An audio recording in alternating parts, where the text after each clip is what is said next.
So one of the movements I think that people really need to learn how to own, especially as they begin to age and have difficulties with their mobility or their strength, is the single leg RDL. It really teaches the importance of a hip hinge, but also allows people to really connect the kinetic chain of the foot, the knee, the hip into the lumbopelvic area. It's great for proprioception, it's great for motor control, obviously good for mobility and for strength. I typically prefer unilateral movements because it helps to really accentuate people's deficiencies, whether it's mobility, whether it's strength, or you have what we call a motor control issue. It's really important to remember that, and I think oftentimes people forget this, that the primary role of the gluteal muscles is to help unload our low back.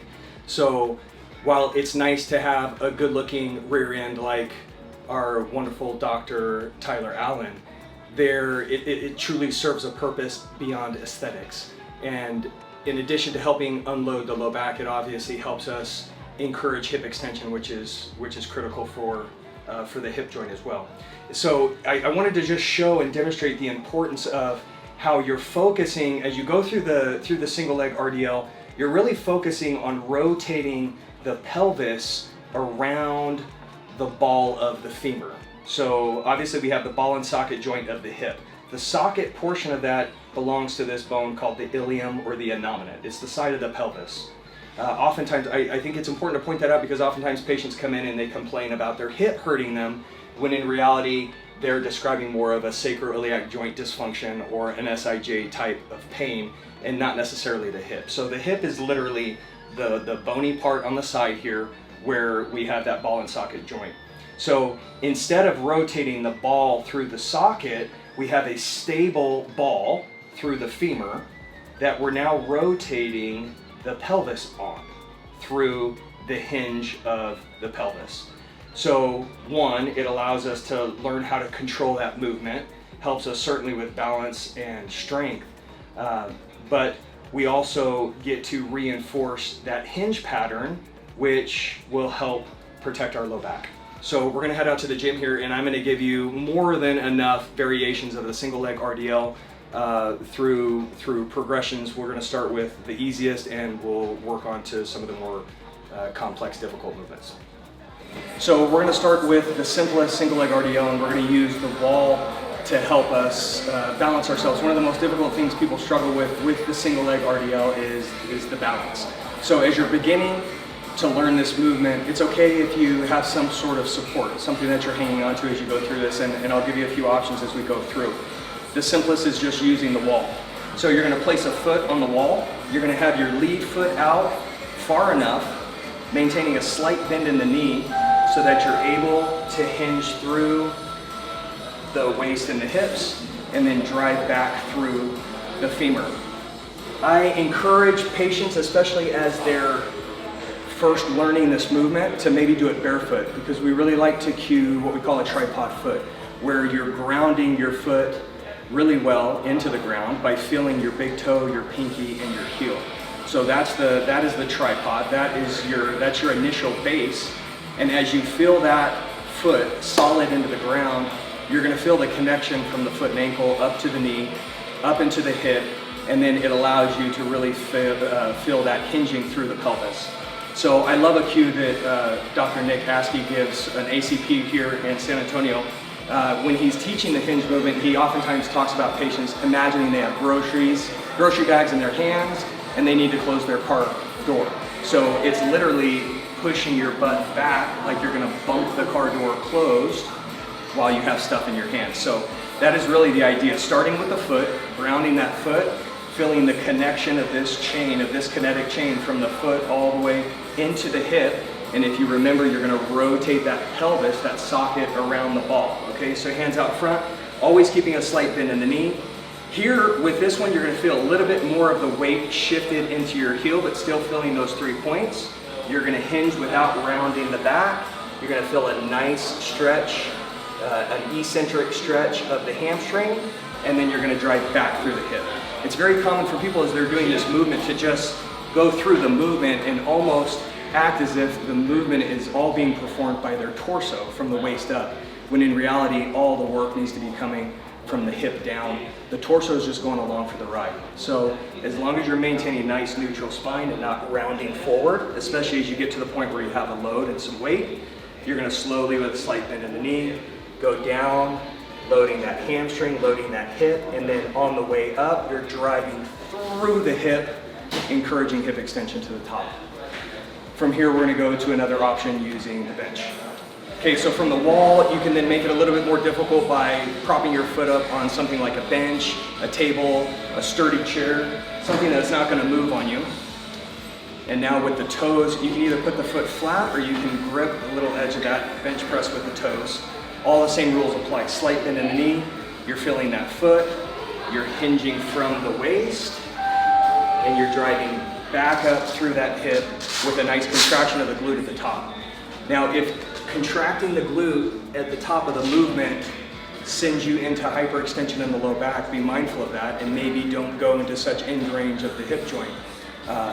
But really, if you're focusing on driving back through that hip, you can get a nice squeeze of the glute at the top without getting into the low back. Also important to note, don't be too far away here so that it alters some of your technique. So you can play around with the positioning on this. From here, you can go right into a progression. I'm going to show you one more after this using the incline for support. But if you feel like you're a little bit more solid with your balance, you can stay right on the bench. And now you can create a little bit more an unstable surface by placing your foot on the slider on the bench press. And so now, remember, all of these can be performed with a load or without a load. Right here, I'm just showing you everything just with gravity. So again, same rules apply, but now you have the slider assisting you as you come down and as you drive back through the hip, really encouraging hip extension, glute contraction, and really good motor control, again, of this entire kinetic chain. Another important thing to note, with that tripod foot, it really prevents you from collapsing in the medial arch or going into what we call overpronation, which inevitably drives the knee inward into what we call a Douglas collapse. So another good reason to really focus on that tripod foot, it prevents you from collapsing in the inner part of the foot, prevents that knee from caving in. If you have that good tripod foot and you feel solid, now you're focusing on not allowing that knee to cave in as you are dropping into the deadlift. If you're still struggling with balance, just get an incline if you can. And now you're going to use the incline as your assistance. So again, all the same rules apply. The setup is here. You just now have a little bit of support of the incline as you slide down. So now if you start to lose your balance, you can rely on the incline here to support you so that you're not compromising any of your other joints.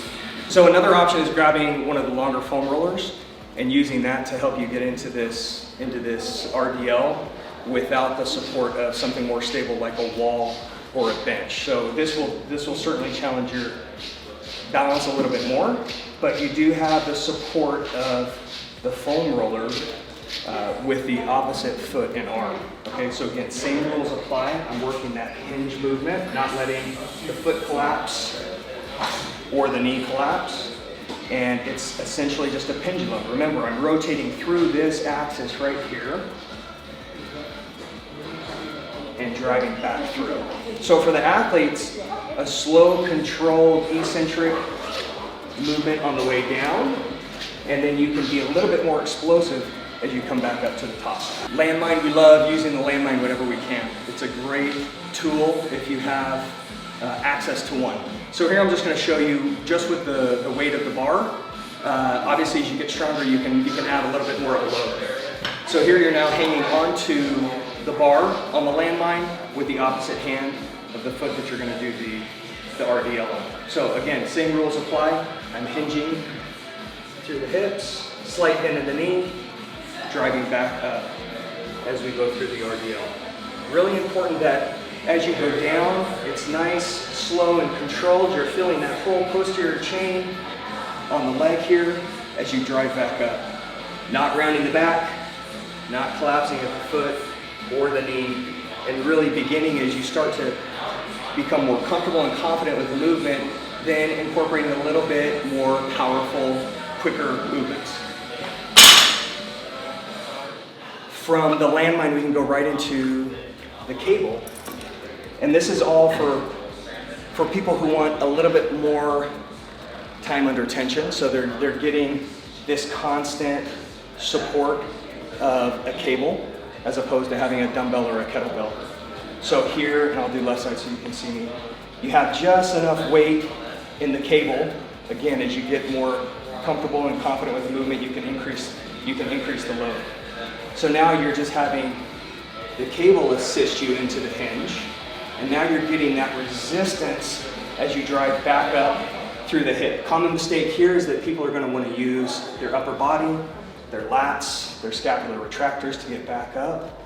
The focus still needs to be on the hip, on the glutes and hamstrings, doing most of the work, okay?